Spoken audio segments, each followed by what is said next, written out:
Hey nerds, what's up? I've recently had the opportunity to interview Fonda Lee of Greenbone Saga fame and Django Wexler of the Shadow Campaigns fame at an in-person event in Seattle. I thought you guys would be interested in the talk, so I filmed it and I'm giving it to you here today. So this will be a two-part video. The first part will be the interview portion where I interviewed both of them, and the second part will be the Q&A with the audience. There were some great answers. Django and Fonda are super funny, so I hope you enjoy this. Which is why I'm interviewing these two lovely authors today. As you guys probably know, Django Wexler and Fonda Lee. And if you guys want to start talking about your current projects, I know you had a book come out today, so... Sure, yeah. I'm Django Wexler. I write fantasy novels. I have left my bag at home. Normally I have a bunch of stuffed animals to accompany me, but now I'm alone. Today is the release of Emperor of Ruin, which is the third book in this series that starts with Ashes of the Sun here, which is, I describe it as like a post-fantasy apocalypse, sort of Star Wars-inspired gonzo thing.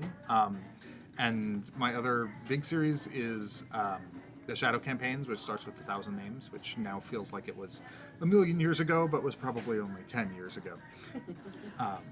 So yeah, here I am. Everyone, I'm Fonda Lee. I'm the author of the Greenbone Saga, which finished off with Jade Legacy almost over a year ago, 2021. Seems forever ago now. So the Greenbone Saga is Asian-inspired gangster family saga that I've described as The Godfather with magic and kung fu. I'm also the author of a few other novels, a couple of YA sci-fi novels, and I have a novella that's coming out in a month and a half. It's great. They sent it to me and I read it. So I'll be back in Seattle in somewhere in like mid-April. We'll actually be together again. We'll be at in April. We'll be like the sequel event. Dream Team. Yes. Back again. That's right. That's me. If you're somehow here and you haven't read either, I'm a big fan of both. So what are you waiting for? Read the series for sure. The question I like to get started with whenever I get to talk to an author is, who was your favorite character to write in any series you want to talk about, and who was your hardest character to write? The person who kind of got away from you when you were writing them. You want to start or should I? Well, you have your book out today, so you start, because it's fresher. It's fresher in your mind. Fresher in my mind. In these books, the fun character right is Kit, who is this kind of like... I'm trying to think what I can say without spoilers. She's this sort of happy-go-lucky, like, completely insouciant to danger, extremely horny treasure hunter who sort of joins up with the group. And just her dialogue is always a ton of fun to write. I can tell when it's a fun character to write because I have to stop myself from doing it too much. Like, you don't want to overuse a joke or like a fun thing, but like get there. Hard to write, I think. Geyer, the sort of main male protagonist of these books, got hard to write as we got into the third book because he has a really complicated sort of emotional journey to get to the end of the book, and sort of getting that right and sort of feeling like I'm not kind of rushing it along to get to the conclusion was tricky, and went through a lot of versions. So in my case, my favorite character to write, the easiest one, was Hilo. So he just was a character who was very clear in my mind, and from fairly early on, I could just hear his voice in my head. I could picture how he would enter a room, the mannerisms he would have. So I always appreciate that as an author, when the character just makes it easy for me. So that's who I would say was my favorite or easiest character to write. The one that I would say is hardest, they were all hard at different points. And there were times when Shay was hard to write because there were a lot of things that I have in common with Shay. So like her background, she's, went to business school, she's like a woman in a very male-dominated industry. And so there were things about her that I could really relate to. And I had to kind of sometimes divorce myself a little emotionally to like make sure that I can see her flaws more clearly than I think even readers could. So sometimes it was hard. She was a little bit tricky to write. And then a character who was that I didn't get right the first time when I was drafting Jade City was Lon. So he's the eldest brother in the family. There's a lot of responsibility on his shoulders. But I don't want to spoil anything for anyone who's not read the book, so I won't go into the actual plot. But I really had a delicate balance to tread with him to kind of show his strengths as a protagonist, as a leader of his family, but also the weaknesses that he suffered. So, I feel like every character at different points in this trilogy, because it is so long and it covers so much time, they definitely had their ups and downs for me while writing each of them. Yeah, I was curious if the time leaps in your story made that difficult, because you had to get a hold on all the characters throughout a significant portion of their life. Yeah. Yeah, I mean, it was a challenge because people change over time, but they also stay the same. So I had to really strike that believable tone with each of these characters where you can see that they're not the person that they used to be, but also kind of the core of who they are has to stay authentic. It's funny because when I thought of this question, I thought for sure you were going to say Hilo was the hardest to write because of that reason. So it's funny to me that I got that completely wrong, that you had his MO down, I guess. Yeah, he just is sort of a character who just makes himself known, both like on the page and for me as an author. So I don't know, he made it easy for me. I appreciate him for that. Did you guys have any significant influences from your childhood in specific? I like to ask, like, that influenced you to become a fantasy author in particular. Like, what were the pieces of media, whether books or movies or songs, that kind of was like, yeah, that's what I want to do? I mean, I read a lot as a kid. I was like that bookworm in the library, and my parents would just leave me there in the school until it closed. Yep. So I read a lot, and I got like hooked on sci-fi and fantasy pretty early on. So as a child, it was like Chronicles of Prydain and Narnia, and then later Asimov and Bradbury and Tolkien. And so I just consumed a lot of the genre when I was a kid, and I think that just sort of became a very natural creative outlet for me when I started writing my own stories. And then over time, I think all the other things that I've read or enjoyed as a reader have also influenced the science fiction and fantasy that I write. So the Greenbone Saga is obviously very much also influenced by like wuxia and kung fu movies and crime drama and gangster films.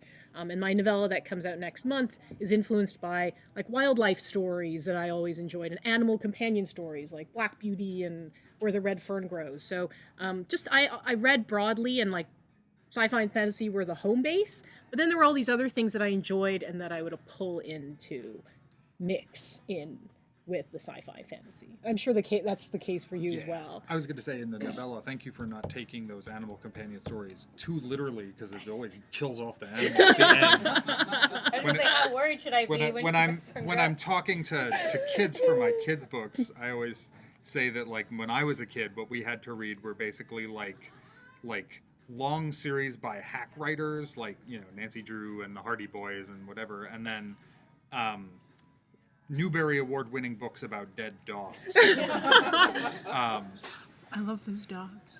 I know. But they kill them. You know, I remember, I can't remember who said this, but I remember listening to an author on a panel who said something like, you will never get more hate mail as an author than if you kill off a dog in your book. Which I haven't done yet. I guess it's safe doing it in kids' books because they can't write to you yet. Right. I mean, now they can. They just like text you. Old Yeller. They're like just like going to DM you on social media. They'll tear you apart on TikTok. Yeah. For me, it's a lot of the same. You know, I was the nerdy reading kid from a ridiculously young age, and you know, I went through the entire science fiction fantasy section at my local library, which is a tiny little library, so that was not much of a section. And then I had, like, you know, begging for new books. I read more sort of hard SF when I was younger. I was really into the whole sort of golden age science fiction, short fiction. So still have like, the complete Asimov and Arthur C. Clarke and Robert Heinlein and all that stuff. I think what got me into fantasy is probably fantasy role playing because, as such kids tend to do, I got very into a couple of different fantasy role playing games. In my teenage years, and that really was when I started writing. I feel like I started writing specifically because I was like trying to do cool stories in fantasy role playing, and it was like too hard because the players wouldn't cooperate. So you're like, now I control the players. It's like, no, for real. It's like this is my. You're like, I'm just this is my a DM on a control freak streak. Well, we used to have write novels. This system where we just like the game would go ahead regardless of who showed up, and so your players would change out, and like we had this broad campaign style, so like virtually anything was allowed. And so I tell people, like, imagine you're reading Dragonlance, and when you get to the middle of the second book with no explanation, like Tanis and Tasselhoff are replaced by like a cybernetic dragon and a robot with missile launchers, and they just like keep going, and you're like, what? So were you like Dungeons and Dragons, Pathfinder? What was it? Oh, this is way before Pathfinder even existed. We did a fair bit of D&D, and so this is D&D second edition, the sort of advanced Dungeons and Dragons, although I'd probably put in the most time into third edition, because that was when I was like, came out when I was like late teens or in college, and I did a lot of role playing in college. And then also a game called Rifts from Palladium, which is frankly a terrible game. It's this wonderfully inventive world, and it's like super creative, and we had lots of fun with it, and the rules are just like absolute garbage. And like you just read it and you're just like, why is it like this? Me and my friends went back and tried to like play around sort of, for Old Lang Syne, and we couldn't do it because we had forgotten all the like elaborate house rules that we had made up to make it actually work. Yeah. Sounds like you wrote your own. Pretty much. I mean, there were like 10 or 15 of us in this group at varying times, and we just kind of like went with it. It was a very anarchic time, but we considered like the kind of campaign that you think of standard now, where there's like one DM and a bunch of players, as like terribly conservative. So we were trying. You have multiple DMs? Is that why? Yeah, no, and we all rotated because okay. I could take up the whole night playing with role-playing war stories, so I won't. But like, we were so eager to play. We played twice a week for like 6 to 8 hours, and then sometimes on like Wednesdays for another 6 to 8 hours, and like. So we burned through material so fast we had to draft people into DMing. We'd be like, you haven't done it in a while, make something up. Wow, that's like such a different experience than trying to play like any sort of role-playing game as an adult, where you're like, okay, so my next availability is now. May 5th. Yeah. Like I literally had a game that got like canceled because we had snow down in Portland. And our next available time when we can get all the players together is like in May. Yeah. So. That's what my life is like now. I didn't get a lot of dates as a teen, let me tell you. Did you play when you were growing up? No. Was that not a thing? No, like I think like I would have enjoyed it, but everyone who was like playing D&D in my class wouldn't invite me because girl cooties, I guess. So I didn't really get in. I didn't really discover like role playing until relatively I feel bad recently. Retroactively because like there must have been girls who wanted to play, and we must not have invited them in our group. Like we didn't have any. We're like, those girls are never into our games. That's why not? She wrote Shay. Right. Yeah, there you go. Figure out the ending See? to that story. It's exactly the sort of experience that she would have. If you were in middle and high school in Dobbs Ferry in the late 90s, then I retroactively apologize for my sexist behavior. I didn't know what I was doing at 15. So, are you the DM then, Fonda? Oh, Since no. you write the stories? No. I make up enough stories in my job. That's your day job. That's right. I want to relax when I play had to games. stop To make DMing decisions. D&D because I found it takes the sort of same kind of creative energy. Yeah. So I'd like work on my D&D campaign, and there would be time to work on my books, and I'd be like, oh, I'm tired, and I don't want to. And like obviously, I get paid for writing the books, so they have to come first. Exactly. You get paid in friendship for being the DM, though. Sometimes. Not enough. Guess not. No, we actually switched to like sort of board games because for that reason, because nobody wanted to EM, but also it's just easier to schedule. You can be like, board games at my house, whoever wants to show up. You don't have to be like, okay, I need these 4 people at a very specific time. Yeah. Not to pivot. This was a great conversation. I'm also D&D Go for player, it. Please- so I love please hearing the pivot. horror stories. But one thing I noticed in both of your books, particularly Shadow Campaigns for you and Greenbone for you, is that you guys explore loyalty a lot. Particularly in Greenbone Saga, loyalty to clan and family, and in Shadow Campaigns, it's more loyalty to country or leader. And I wanted to hear your guys' thoughts on why you explored that theme and kind of how it shaped your books. I think it's pretty important. Well, in my case, I think there's sort of 2 answers to that. The first is it was sort of baked into the genre. Yeah, that's Right, true. like the fact that it's a family gangster saga, right? Like those themes of honor and loyalty and what you're willing to do for the family is sort of part of it's part of the aesthetic. It's part of like the premise. So that kind of just came with the territory, but also because it is such fertile creative ground to put characters in situations where they're torn between priorities, especially when those priorities involve their obligation to others, to their family, to their clan, to loved ones, to ideals, or to a country or something greater than themselves, and what they personally want to do, or situations where what they would want to do conflict with what they're expected to do. So it's just such a great place to mine conflict and to put characters in situations where there's no good answer. And that's kind of like the best place to be as an author, is when your characters have nothing but terrible choices. So that's sort of the twofold answer of like the premise that I was working with, and also on an individual character level, why it made so much sense. Yeah, I feel like if you want to create tension, I mean, this is a longer discussion. There's many ways to talk about tension, but if you want to create the tension of your audience not knowing what a character is going to do, you have to give them a choice where both of the answers would be reasonable, right? If the choice is like, I gotta, step up and save the world or not, like obviously they're gonna step up and save the world. That's just like what the book's about. But if the choice is, betray your lover or betray your family, like either of those could be a thing that you could see someone doing, and that's kind of where you get it. For Shadow Campaigns, the idea of loyalty was sort of the origin of the story. I was reading about Napoleon. I read a lot of history, and so I was reading about Napoleon. And, very brief summary is like Napoleon and his armies rampage through Europe and destroy everyone. And then in 1812, he invades Russia, and this turns out to be something of a mistake. And so Napoleon takes something like 250,000 Frenchmen and about as many allies into Russia, and about 10,000 come back.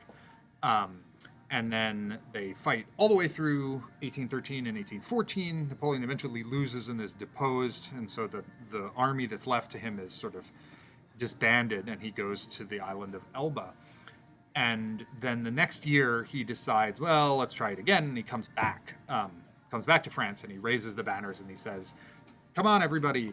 And those 10,000 guys come back. After 25 years of this, they come back and sign up and say, yeah, sign me up for another round. And, I wanted to sort of think about what it is that would make people do that, where that comes from. And that's sort of where Shadow Campaigns came from, was the desire to explore that question. Yeah, and I definitely see that, especially with like Janice, obviously, in Winter, even on a smaller scale. Mm-hmm. I did have a question: who would win in a fight, Janice or Napoleon? Now that you brought Napoleon. Oh, I mean, that's tough. Janice has the advantage that, like, as a writer, I can edit afterwards, so I already know what's going to happen. It helps a lot to Edit the to fight. be able to or just to know in advance how things are going to go. On the other hand, at the Battle of Austerlitz, which may be Napoleon's best battle, where he had essentially conned the Russians and Austrians into doing exactly what he wanted, he commented, how wonderful it is to be in command of both sides of a battle. And so he has a little bit of that too. Maybe he felt that as well. Yeah, both of your series are combat heavy, I guess I would say. I mean, not super, but combat's an important element. So how did you guys attack that? Especially, I think of your Burning Blade series is more magical combat versus Shadow Campaigns, which is more military, tactical combat, and then Jade City or Greenbone Saga, which kind of blends them. I think there is some realistic fighting there, but it also has this magic involved. How did you guys approach that? Is it difficult, easy research? Well, in my case, the combat in the Greenbone Saga is influenced by the fact that I'm personally a martial artist, so I've had many years of martial arts training, and then I would watch kung fu movies, and I'd be like, I can't run up walls, I can't do chi blasts, I cannot punch through concrete. What is the deal here? This is false advertising. So I liked the idea of kind of taking those really cool martial arts fantasy feats that I'd see in those movies and then making them grounded from a martial artist's perspective. So all the combat that happens in these stories, I wanted it to feel very much like they were real, and that that people got hurt, that they died, but that you're still sort of also imagining how this would look, if you took scenes from Crouching Tiger, Hidden Dragon and put them in a mobster flick in this modern day Asian metropolis. So that was always fun for me. It was always really enjoyable for me to reach those scenes because the Greenbone Saga has a lot of plot maneuvering, complexity, politics, intrigue, scheming, and then finally there's the big actual physical confrontation. So for me as a writer, it was reaching dessert. I'd laid the ground, all the meal prep, and then it's now I get to write the fight scene. So it was fun. How many years did you study martial art? Are you still actively studying? I do. I mean, I still train. The pandemic certainly put a dent in my training schedule. But I've been doing martial arts in some form since I was probably 12 or 13 years old. So you have years of research to write this, is what you're saying. Yeah, but not all of it. I mean, some of the things actually, I think the advantage comes not so much in actual moves, because it's not I'll take things and transplant them directly on the page, because usually they're either magical or they're happening in zero gravity or something like that. So I think what helps for me is sort of the ability to kind of block out how it's happening in my mind before writing it. But then I also end up doing a ton of research on top of that. For example, there's knife fighting in the Greenbone Saga. I don't know how to knife fight, but YouTube is your friend. You can find so many things on YouTube. It's true. I've lost time. Yeah, I mean, I am not a martial artist, in spite of, a vain attempt in college. It turns out I'm not cut out for it. But I read a lot of history, and so for stuff like the Shadow Campaigns, it's all about that. Both the kind of modern history, but then also the nice thing about the time period that those books are based on is that's sort of post the dawn of mass literacy. So there's a ton of memoirs and letters and all these sources from 1800, whereas if it were 1400, we have nothing, by comparison. For me, a lot of it goes back to the world design too. I generally try to think of the kind of action that I want to have in the book and make sure that the world design supports it. So in Shadow Campaigns, there is magic, but I was very careful that it not be the kind of like, it not be like Wheel of Time magic that, where the Rand can annihilate armies with the wave of his hand, because I wanted the military stuff that I was sort of writing the book about to feel like it had some sort of point, that it wasn't just, oh, well, the main characters are just going to fight everything by themselves. And so in that book, the magic is sort of very personal. You can spy, you can assassinate, but you can't, fight 100 guys. And then in these books sort of thematically and aesthetically are kind of based on Star Wars. And so the magic system is very different. It's much more powerful. They can annihilate armies with waves of their hand. The battle is going to come down to two guys with glowing swords fighting it out, is what it comes down to, right? Like, there's other things that matter, but that's the key to it, and the sort of system supports that. Did you find one harder to write than the other? Surprisingly, I would say these are a little harder to write. One insight that I feel like I had while writing these is that it's very hard to base a book on a movie, because the way visual media work is just very different. You can't do the same kinds of things. It's, spectacle is not impressive in text. If I say, the city was so big, or there were so many marching armies, it does not work the way, a helicopter shot in Lord of the Rings that shows the orc army stretching on forever works to give you that sense of scale. And so it probably makes this harder. Also, it has the problem that, and this is kind of what the book is about, but when you have the power to blow up cities, what else can get in your way, right? It's sort of like in Star Wars, if you're an awesome Jedi, other than another Jedi or Sith, everything else is just trivial, whatever. Man, you coming at me. Is that true for your characters too? Do you feel like the Jade, I forget what they're called, the Jade Carriers, the people who wear jade and have... Right, the Greenbones. The Greenbones. Do they just kind of trivialize everything other than fellow Greenbones?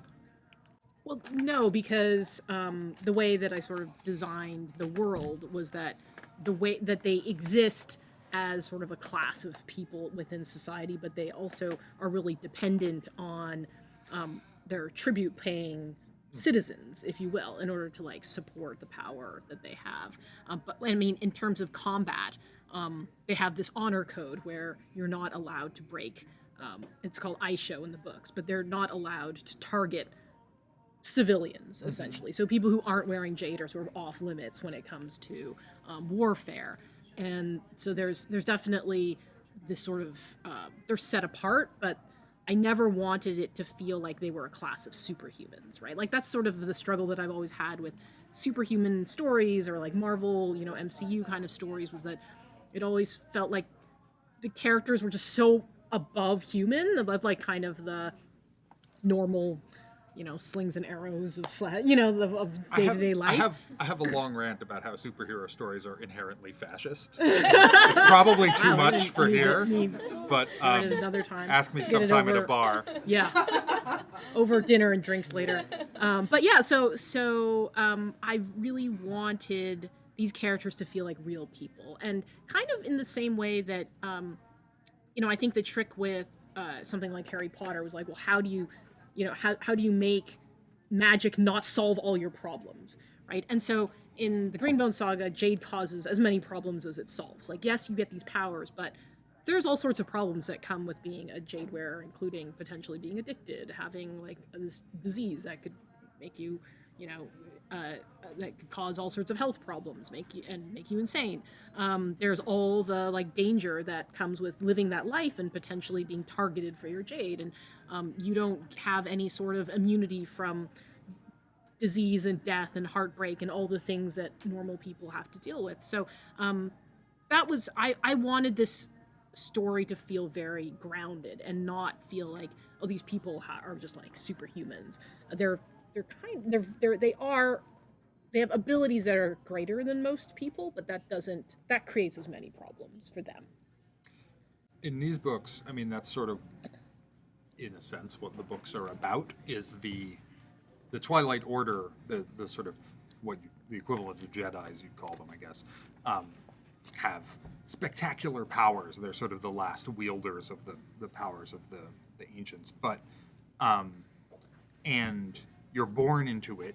You're born with the power or not. And so the question is, you have this class of people who are born with spectacular power, and they're trained to use that power to defend the kingdom against threats. But as a result, they're in charge. And is that good? Is that fair? Like, do they deserve to be in charge by virtue of being born an unstoppable killing machine? Because that doesn't necessarily give you any, like, moral guidance. And, the two main characters in the book sort of stand on opposite sides of this question. It's interesting because we both have siblings in our books. And I think having kind of that those family tensions, relationships, also kind of helps heighten that theme. And the other thing that we both have in our books is like magic as this like rare resource. And I think that also is a way as authors that we prevent the like magic solves everything conundrum, right? Where if it's a resource like anything else in our society, its distribution is going to be unequal. And then, okay, so who gets, in my case, it's Jade. Well, how's it mined? How's it processed? How's it sold? How's it part of the economy, part of the culture? And like all those things are great from a world building perspective because they make that world feel more real, more rich, more fleshed out, but they also are the source of plenty of conflict and narrative mining ground. Well, and in these books, some people are like, we should, magic should be more widely available to everyone. And then it's like, great, but then what happens when they misuse it? Right. Like, who stops them? When how much does it need to be regulated?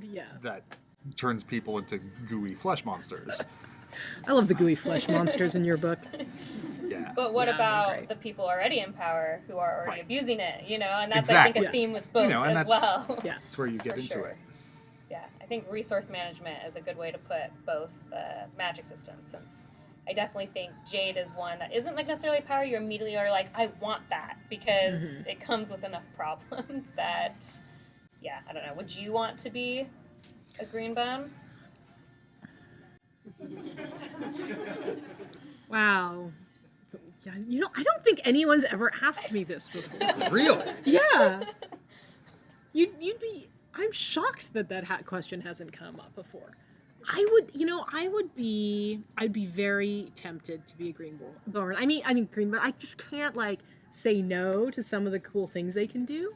But I think what I would do is I would go to the academy, I would train, I'd become the person who earns enough Jade to be a legit Greenbone, but then I'd work in the business side of the clan. So I'd be a Greenbone, but I'd be in the weatherman's office. Okay. I think that's where I'd be better suited, managing stuff rather than knife fighting.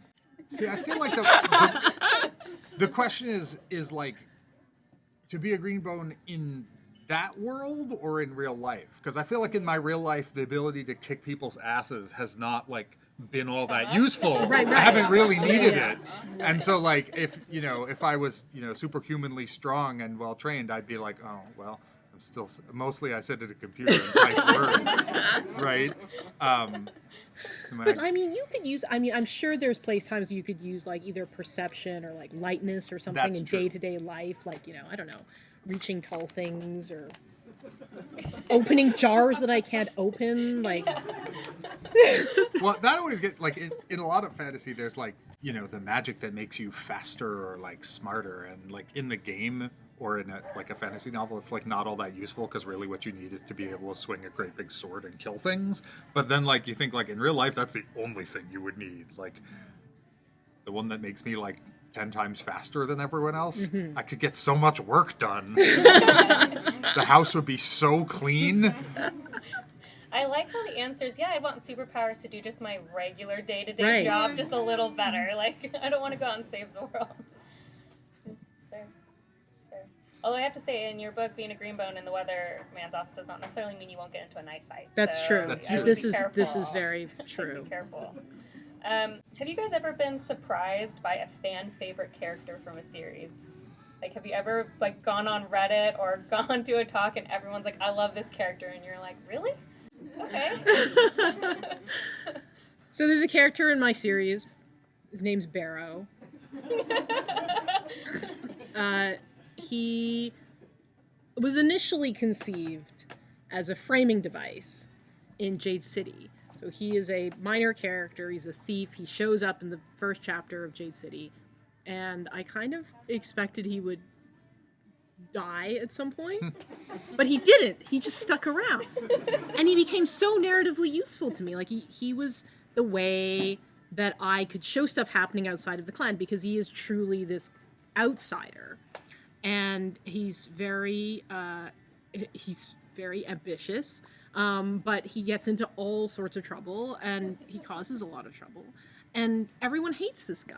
I mean, which makes total sense. Like, I wrote him to be a hateable character. But I got attached to him, like, over the course of the series. And, like, I don't know, I'm kind of proud of him, you know? And I feel like readers are kind of proud of him, too. Like, there have been a lot of people who've kind of come to admire and appreciate Barrow. I feel like that's an accomplishment, personal accomplishment. I mean, everyone's laughing as you say that, so it makes me feel like, at least in this room, we all are not huge Barrow fans. Maybe I just speak for myself, but he was definitely one of the most aggravating characters while I was reading the book, but he was narratively useful. That's a great way to put it. There are some of the minor characters, I always sort of wonder whether people will sort of grab onto them. There's Give 'em Hell in Shadow Campaigns, or Varro in this, who's just like constantly complaining about his terrible life, and like sometimes I wonder if I'm like overdoing it. He basically tells stories about how everyone who's ever been friends with him has died. And makes you not want to hang out with the dude. You'd think, right? But like, but people seem to respond to it, and it's one of these things, like when you're writing a book, you go over it, and so it's really hard to judge whether you're doing something too much, and it's like, oh, people just gonna be sick of this, because you're sick of it by the time you're done, because I've read the book like 20 times or whatever. And so it's always gratifying when people kind of grab onto it and they're like, oh, that was great, and I'm like, Good. But then what they inevitably ask me is, they're like, can you do a spin-off novel with just that character? And I'm like, no, are you crazy? Like, that's the thing about, like, if you have a shtick and it's like a limited thing, it's funny in small doses. But then, like, if you do a spin-off, then it doesn't work. Hollywood needs to learn that. I was going to say, Hollywood, Yeah, right? Right? Out of my mouth. No, sometimes they're Someone like, needs to tell they're that. like, we're going to take the comic relief character and give him his own movie. And I'm like, that doesn't sound like a good idea. That is a problem with Pixar and Disney in particular, but we don't need to go into those opinions. I did want to ask a question of you, Fonda, that I've always been curious about when I read your series, which is that we obviously root for the No Peak clan because they're our protagonists, but as I thought about the Mountain Clan, I wouldn't say that they're necessarily that much worse sometimes than what the No Peak clan does, morality-wise. Mm-hmm.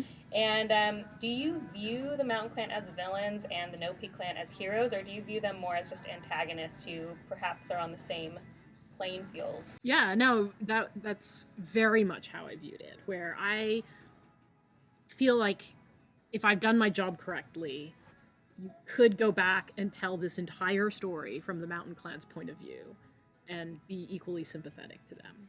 So I very much viewed them as protagonist and antagonist. I mean, Aitmata, the main antagonist of the whole series, I mean, she makes points.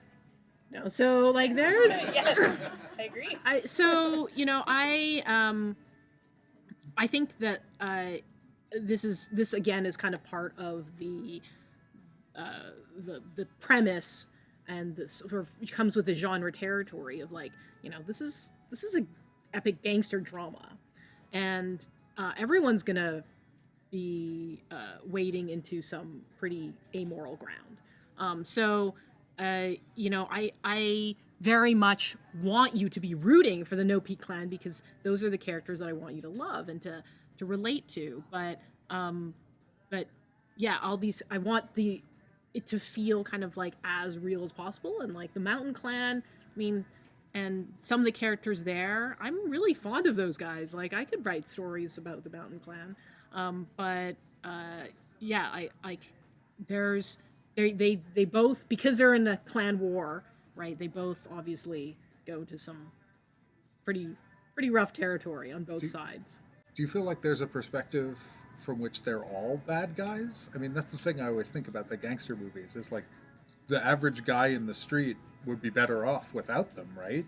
Well, I think the way that I set up the world was that these weren't criminals, right? Like, even though the book is so heavily influenced by crime drama stories, there's this whole world creation layer that basically sets up the Greenbones as the protectors of this island, because they're the ones who can use the jade and are keeping their island free from being invaded by everyone else who wants the jade. So that's complicated, right? So it creates like these wrinkles of complication where I didn't want to just, even though I was influenced by Martin Scorsese movies, I didn't want this to be a cops and robbers story where it was very easily like, well, here are the bad guys and they're criminals and you kind of sympathize with them, but in the end we know they're all going to die or end up in jail, right? Like that wasn't the story I wanted to write. I wanted the story to be, it's an epic fantasy. So how could I blend that in a way where, it feels like it's got kind of the scope and canvas of a fantasy story with the aesthetics and the trappings of a gangster story. And so that's how I ended up. And being the world building junkie that I am, I wanted to kind of create the whole history of K-Con and how, jade's been used and like why these clans are seen as so kind of culturally essential to this place, even though from our perspective as like 21st century Americans, we'd be like, well, that seems like a terrible way to run a society, but like that's the way their society developed, and that's the way that they kind of all accept that the world works. Yeah, and Shadow Campaigns has a little bit of that in the beginning, right? You get to see from both perspectives of both Yes. sides of the war. Yes. So do you kind of feel similarly about that? I mean, and it's something that if I were rewriting that series today, I'd probably hit harder because, if you're replicating this era of history, then colonialism is something you have to reckon with, and so our characters are on the Vordanized side, the colonizers' side, but I try as best I can to make it clear that what they're engaged in is not like a morally correct endeavor. That this is not a good thing in that ultimate sense. And, to that end, none of the actual protagonists of the book are the people who sort of set that in motion, so we kind of get away from it. But yeah, I mean, the historical analog it's based on is Napoleon in Egypt, and Napoleon just sort of turns up in Egypt and is like, hey, I'm taking over, and anybody who doesn't like it, come at me. And then they did, and it didn't work out for them, and then he left.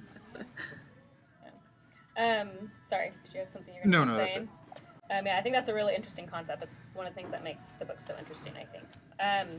I wanted to, let's see, so we have plenty of time for Q&A. I wanted to end on a question, which is, if you could write in any existing franchise or world or story, what do you think would be fun to write in?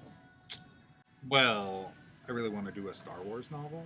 Okay. And I've been... You started there. I did. There's lightsabers, sort of. No, I mean, this is unapologetically kind of a reference to Star Wars.